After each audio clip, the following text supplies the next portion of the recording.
England vs India டே 2 review தான் வந்து நம்ம பார்க்க போகிறோம். இந்தியா பார்த்தீங்கன்னா ஒரு 580 ரன்ஸுக்கு மேலே வந்து டோட்டல் அடிச்சிருந்தாங்க. Phenomenal batting performance from the team இந்தியானே சொல்லலாம்.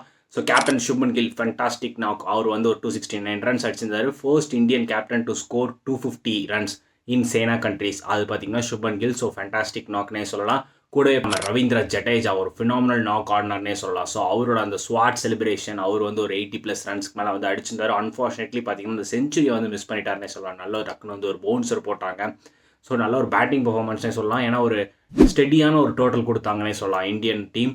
தென் இங்கிலாந்து பவுலிங் சைட்லேருந்து எடுத்துகிட்டோம்னா ஷோயப் பஷீர், அவர் பார்த்தீங்கன்னா கடைசியில் வந்து ஒரு நல்ல ஒரு பர்ஃபார்மன்ஸ் கொடுத்து அவர் வந்து ஒரு 3 விக்கெட்ஸ் எடுத்திருந்தாரு.